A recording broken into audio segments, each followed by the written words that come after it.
Hello, everyone. Our talk is, wait, I gotta use a laser. Why you should give great support. Okay, I'll stop using the laser. So maybe you've designed a plugin or a theme, or you develop WordPress sites for clients. If so, that means you have customers that you need to support. So we are here to talk about how you can provide that support for your customers when support isn't your main job. This is us. I'm Pam. We are both happiness engineers at Automattic. We work on the happiness hiring team. I've been with Automattic for about 3.5 years, and I live in New Orleans, Louisiana. I came to Automattic as a blogger, really. I've had my personal blog for about 16 years now. So that's kind of my background. Although I did a little freelancing before I started. So I'm Deborah, and I live in Durham, North Carolina. I have worked at Automattic for almost 5 years, and before I came to Automattic, I did freelance web development. Oh, right. And we both are started out doing support as happiness engineers, and then currently we both are on the hiring team for hiring more support people. So our main role now is hiring.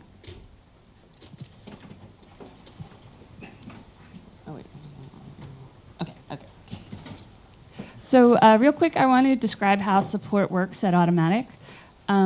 So supporting users at WordPress.com happens via email, forums, and live chat.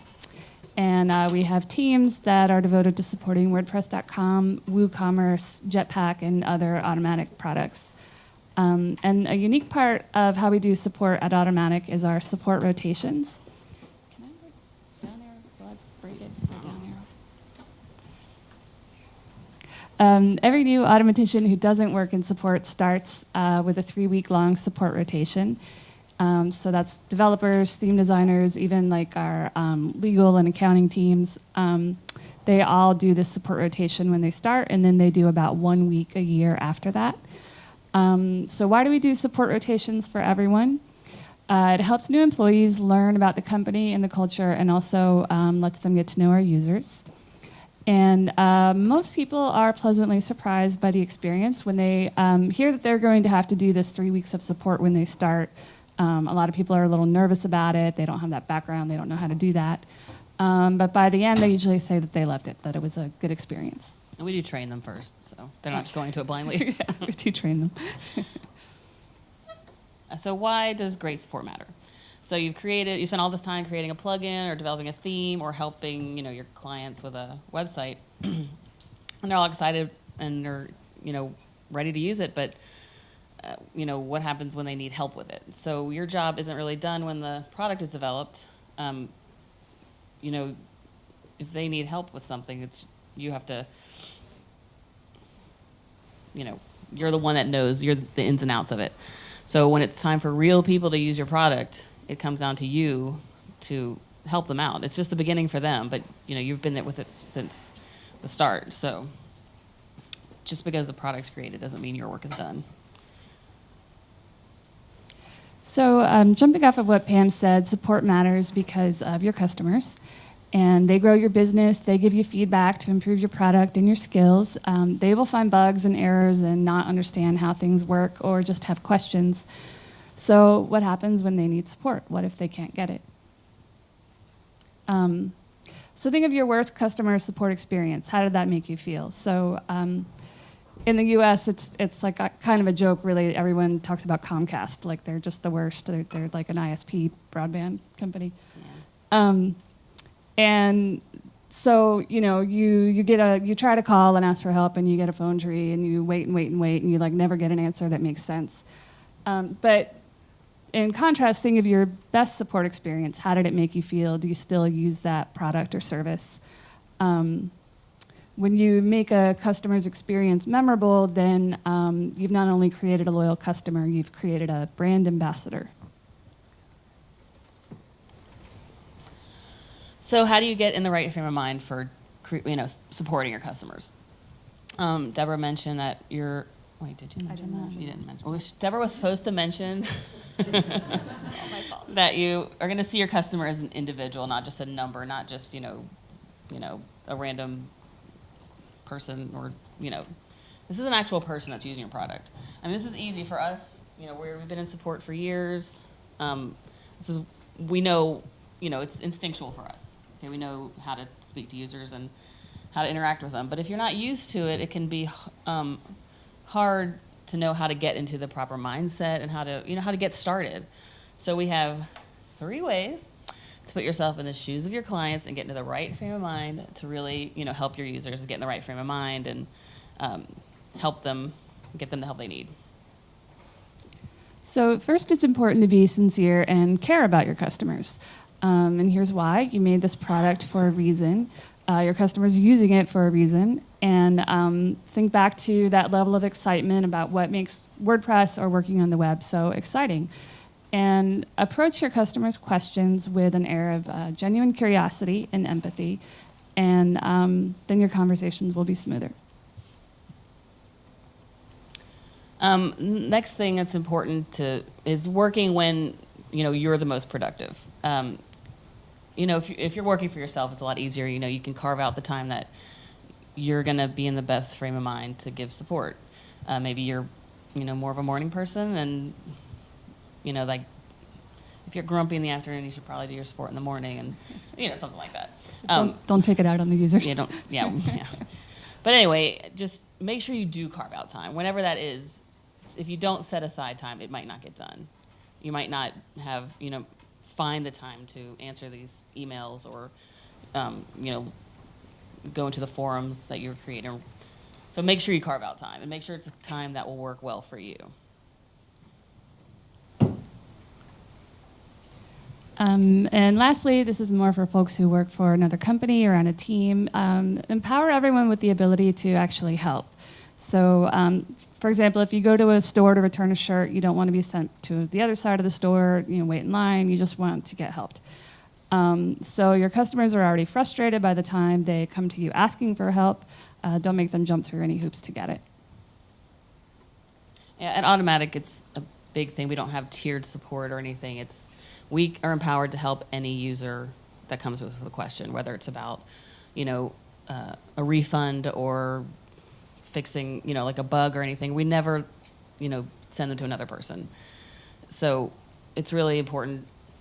It's a really good experience for a customer not to be bounced around. I mean, you've been there, so Right. It's like we don't ever escalate a ticket.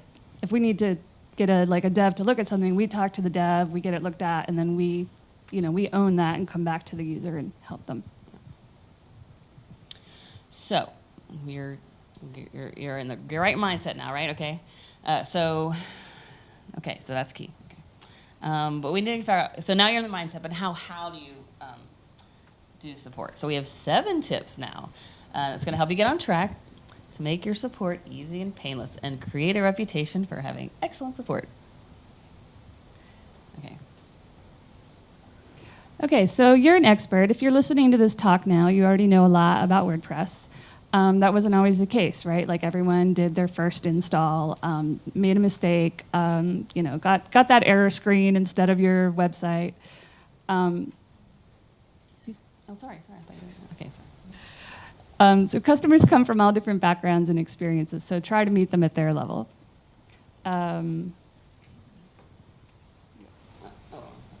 Okay, so one example on this is we had a user who was having an issue with the mobile theme, and she had spoken to many HEs. She'd probably gotten a lot of, HEs are happiness engineers. Sorry. Don't use lingo either. She had talked to a bunch of happiness engineers. No one really had a good answer for her, and on a hunch, the last happiness engineer who actually helped her realized, had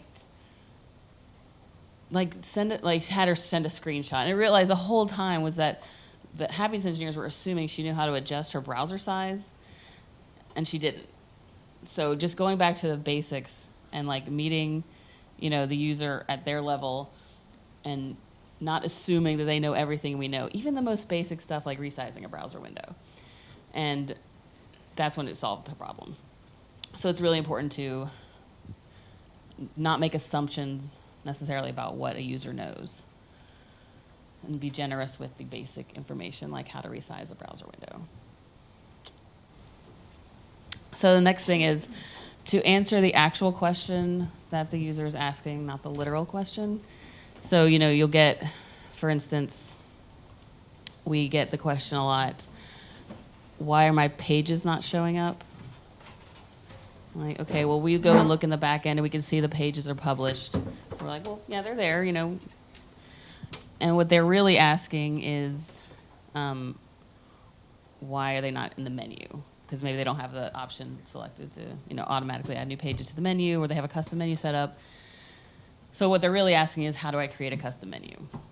Or like, how do I get the links up at the top? And you're like, oh, you know how to create a link? Okay. But that's not really what they're asking. They're not asking how to create a link, So what they're asking is how to create a menu. So being able to translate and get context and what the user is really asking is very important. And it happens all the time. Sometimes we get users asking, they just say, how do we put, where do I install my plugins? Well, you can't install plugins on WordPress.com. But what they're really asking, what they might really need is a feature that we have built into WordPress.com, but they don't really realize that. So you just have to dig a little deeper and, know that what they don't know the same things we know. I always think of it as they don't know how to ask the question. Right. They don't know what they need to ask. So you just have to be patient. Think back to what it was like when you didn't know everything about WordPress or your app or your theme or whatever, and figure out what the actual question is and answer that.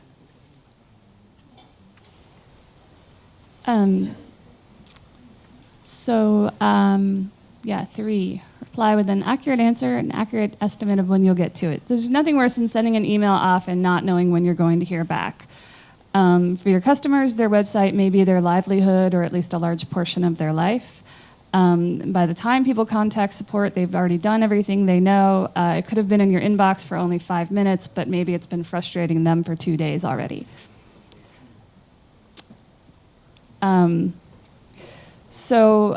Sometimes you see the problem and you don't know the answer right away. You know it might take some time to figure it out, but it's a good practice to go ahead and respond right away just to let them know that they've been heard and that it's being worked on. It can be tempting to give kind of a quick answer that might be a little bit of a brush off, but then that just leads to more replies down the line and not actually resolving things quickly. We say under promise, over deliver. Don't promise one day, but then have it take a week.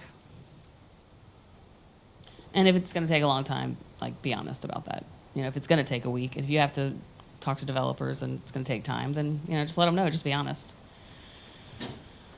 Okay, next, you want to respond promptly to everyone. Okay, so we say respond promptly, but not just the squeaky wheels. But there's a difference between a squeaky wheel and someone who's saying there's a fire. So, you want to help everyone in the order they're in line. But if there's someone at the back of the line saying there's a fire, well, that fire is a problem for everyone. So put out that fire first and then help everyone else. But, don't just jump around and help the easy people first and then the hard people. It is a little tempting. It is a little tempting. But, it's only fair to help people in order so it's timely for everyone. So keep your promises. It's easy to promise something and then forget. We're human. We all have a lot going on, especially if your main focus isn't support. It's not your customer's job to follow up with you. You're the provider. Find tools that work for you. Simple Note, Task Manager, kind of apps, calendar. If the user's issue is a feature request, make a note and come back to it. Users love to hear when something was added that they suggested. If you can't fix something, don't promise to. That one, I feel like that's a real hard one when you're the person interacting directly with the user, and it is a legitimate issue, and you've talked to the devs about it, and it's affecting so few people that the resources can't really be committed to getting it fixed very soon, and you just kind of have to tell the user the reality, because they're just going to be more frustrated if you kind of sugarcoat it and lead them on, and then it still doesn't ever get fixed or doesn't get fixed for a long time. So even though it's tough to sometimes write those messages. You just got to be honest. Okay, number 6, you say meet your users where they are. So that's kind of like related to what type of support you're going to provide. It depends. If you're writing an app for young people, maybe providing support via email wouldn't be the most effective way. Maybe Twitter would work better, or I don't know. What do young people do? Snapchat? I don't know. I don't know. Just kidding. Okay, maybe not Snapchat. But, live chat works really well if you have the bandwidth for that. Email, beta testing groups. We get a lot of really valuable user feedback that way. And, where to support people. So just be out there, make it easy to find. Don't hide your help, bury it in a million layers of pages. Make it easy for them to find you. Don't make them work for it, and be generous with your knowledge. Oh, and also, this is important. Meeting them where they are doesn't just mean, literally being in Twitter or whatever, but, speaking them in terminology or language they understand is no also, lingo. Yeah, don't use lingo like HEs like I just did. Jumping off of Pam's point, experiment with different ways of meeting your users. What's worked in the past may not be best for you or your customers in the future. So try new things, analyze the results, and iterate. So for an example, we used to call WordPress.com domain owners when their domains were near expiring. Because it can be difficult and expensive to get a domain back. We wanted to kind of save those people before it happened. So for a while, happiness engineers were individually making these phone calls live, and it had a pretty good success rate, so it was definitely worth continuing to do that. But it turned out that the majority of those calls were actually just going to voicemail because nobody uses their phones anymore, right? Nobody answers the phone. And so they decided on this experiment, instead of having, happiness engineers actually dialing all those people and speaking basically the same message every time, they recorded them. They had several different happiness engineers with different accents and so on, record these messages, and you kind of would randomly get one of those if your domain was near expiring. And what they found was that the success rate on people going into their site and then renewing their domain before it actually expired was roughly the same as when they had live people calling. So it was a very successful experiment, and it saved a lot of happiness engineer time that could be spent on other ways of reaching users. So that's 7. Okay, so what we want you to take out of this, the TLDR, is if you do nothing else, respond to your users, be available for your users. Even if it's not perfect, just be human, be there for them. Just remember that anything that might seem minor to you could be hugely important to them, so you need to respect that. And they'll appreciate the support, and you'll appreciate the feedback you get in return. The rest is easy. All right. Once you're engaging with your customers, the rest will follow. Okay. Oh, sorry. Okay, don't say that. We don't have a booth. Okay, no. Okay. Does anyone have any questions? Okay. Yes. Wait, you could take the mic out. It's easy. Do you have any suggestions as to plugins that you could actually use as support plugins? That's a good question. I like that. Well, we use a whole separate ticketing platform, but I'm just thinking out of the repository. Is there a support plugin that you would suggest as something that you could use? That's a good question, and we will look into that.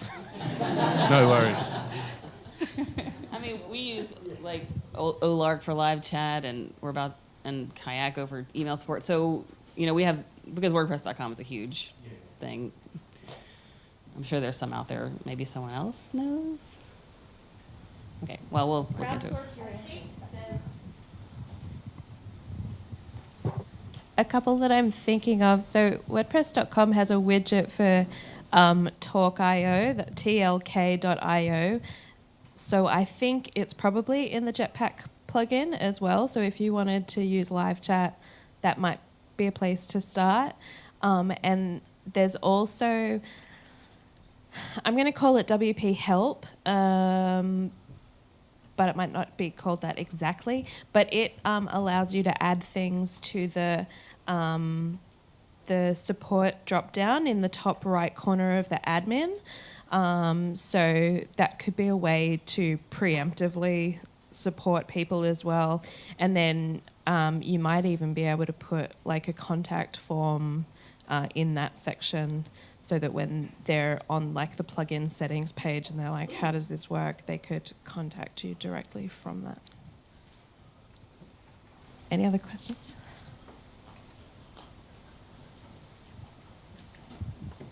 Hi, girls.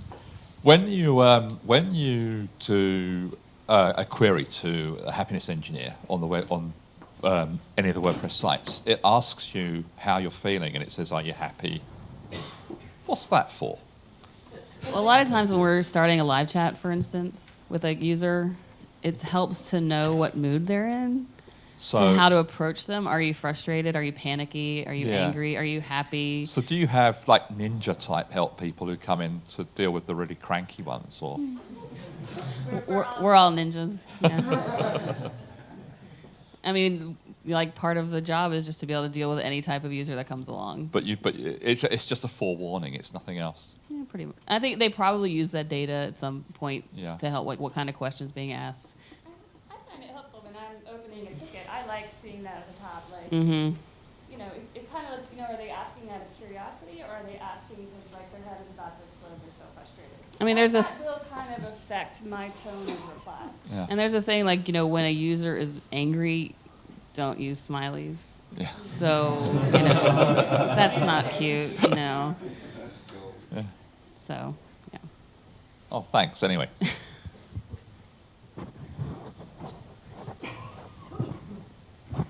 Hi, I was wondering, do you use some scripts for your happiness engineers to deal with people who are actually asking for support? I can explain. I had an experience with your happiness engineers myself. I bought a couple of blog domains, and there was a problem with name servers redirect, and they actually helped me with the first one.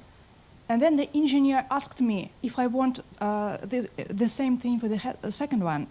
And I actually was so impressed that I shouldn't write another ticket for the second domain. And it was really, really good user experience. So my question is there a script for that? Or you actually train them to think? No, yeah, we don't have scripts or anything. Oh, I mean, cool.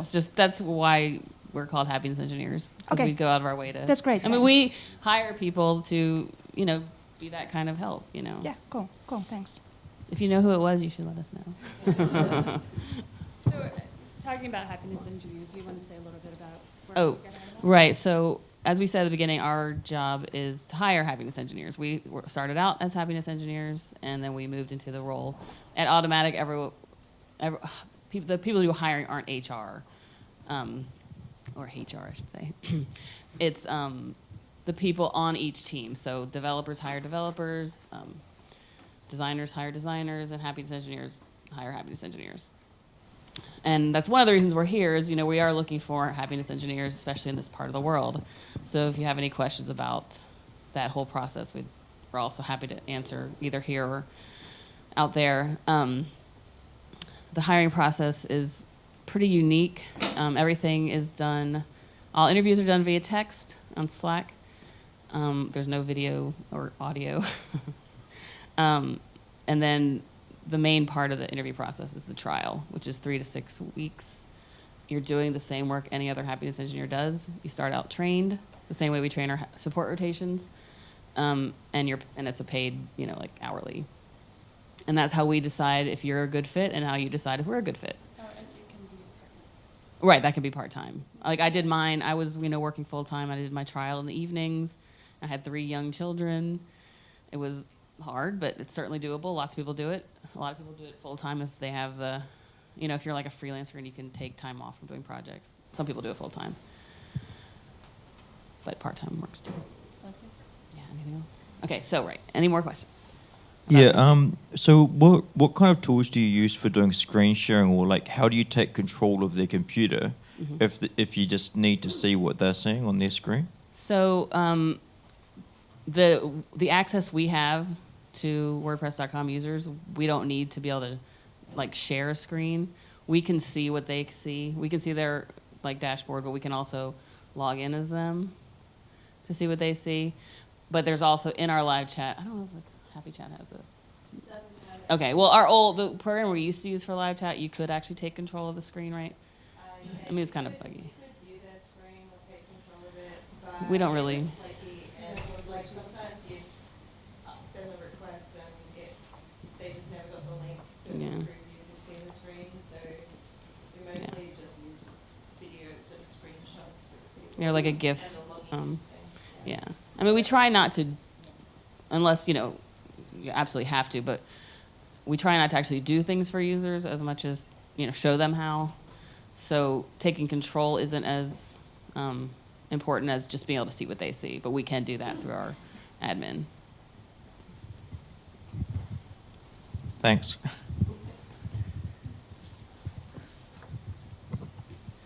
Hi. Do you guys actually miss doing development and that sort of thing, since you probably gave up different things to go into support? I don't. I would say I miss it sometimes. Yeah. I think, you know, there's a creativity in that, and kind of the challenge of figuring out how to make something work or why it's broken.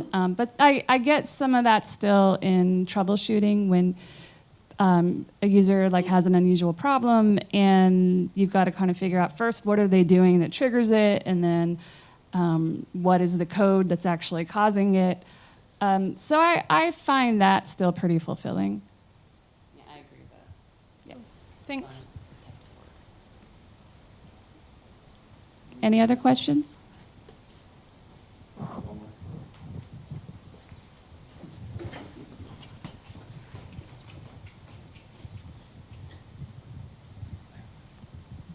Yeah. Trying to figure out how to phrase this question, but in my line of work with a lot of people who aren't maybe technically skilled, I find I end up with questions that are completely not to do with what we're doing. So Out of scope. Yeah, how do you deal with questions that actually aren't part of your scope, but people don't actually realise it's not part of your... I think that comes in a lot with us when people have questions about self-hosted WordPress.org sites. In those situations, a lot of times we just, if it's you know, either point them to the right page on the .org support, and we do try to help as much as we can, but you can't. Also, another thing is like CSS in live chat, we have like kind of limits to how much CSS we can help a user with during live chat, because you could take, you know, that can, you know, just balloon into some huge 2-hour-long chat. So we have, you know, you kind of have to sometimes you have to set hard limits and make those expectations known. We have that written on one of our support pages. You know, this is the kind of CSS support we can provide, but here's some links to other websites that will help you learn more about CSS.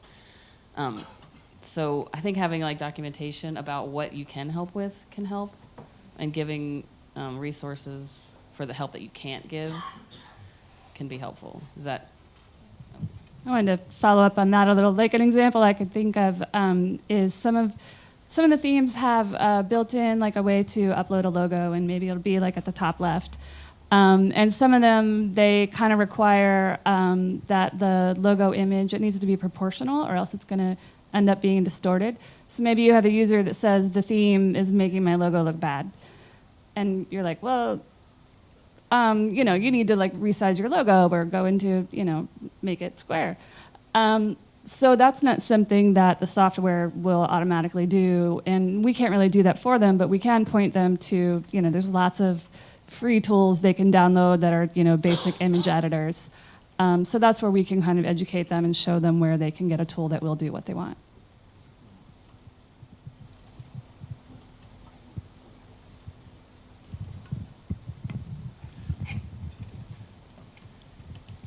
Hi there. I have one question. Do you have any comments or advice on for that situation that happens now and again, where a customer, for whatever reason, support is just, it's gone completely to custard, and they're really angry and they're just losing their wick at you. And I used to work for a guy who always said the customer's always right up until the point you kick them out the door. Do you get to a point where you just go, look, sorry, we tried to help, but do you have some methods or suggestions? Sometimes, okay, so Kristen knows everything, first of all. It can be very helpful when it reaches that point with the user and they're very angry and frustrated, and probably the happiness engineer is frustrated too because they've been trying to help. Sometimes it just really helps to pass that off to a colleague and say, like, I've given them the answer and they don't accept it. They won't actually do the steps. I've told them twice. Sometimes like just another person stepping in and giving kind of the same answer, but like just wording it a little differently, or Just coming in fresh without, without the frustration.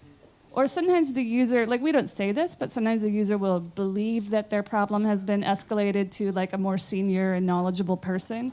So they can give that same answer, and then the user's like, oh, why didn't you just say that in the first place? It's fixed now.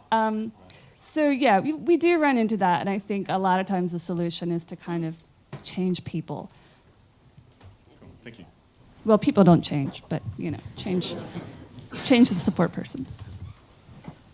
I know there's a lot of image editing software around, and obviously there's proprietary and free online ones.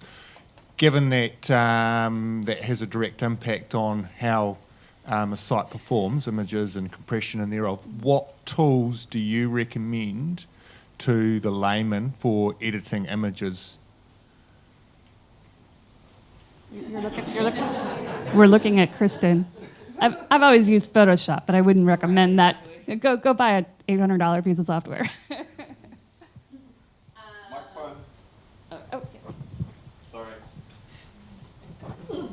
I used to recommend Smush It, but Yahoo has ditched it, so that's sad.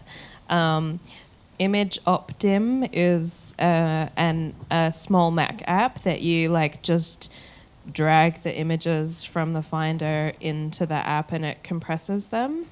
So that's good. Also, Preview on Mac is remarkably good for basic cropping and resizing. So that's something that is already installed on every Mac person's computer. So that's cool.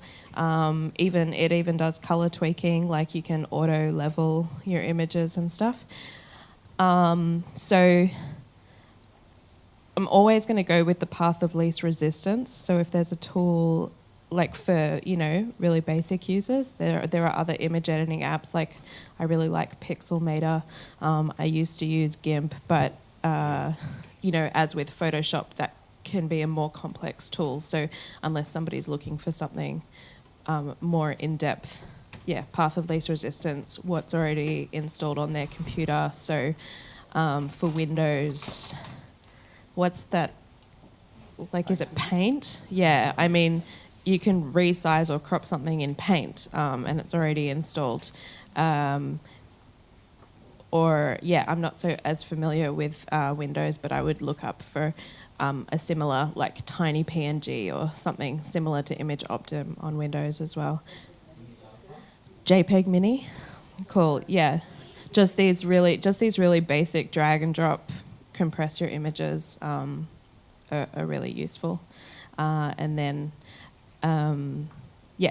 for cropping and resizing whatever is already installed, and then WordPress.com and with Jetpack and using Photon, that has some image compression and resizing tools in that as well. So Photon automatically compresses a bit and resizes using query strings on the end of the image URL.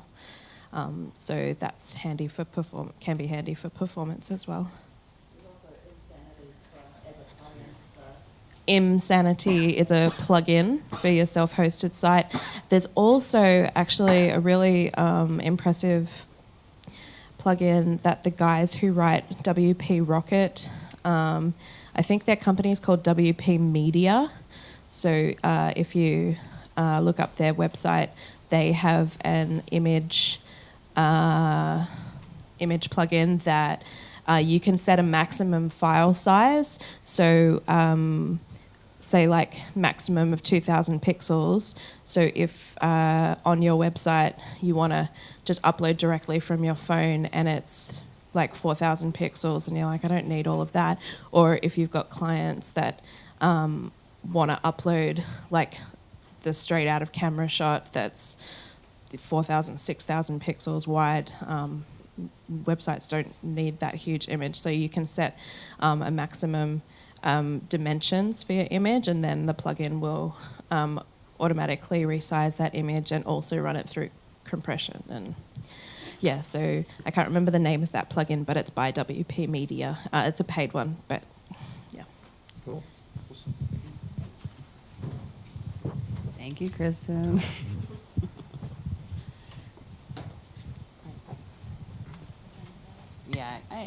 I think our time's up. But anyway, if you have any questions about applying for a job at Automattic or what it's like to work at Automattic, you can talk to us or Kristen or Tate or Lambda and everyone. And we're happy to answer. Thank you.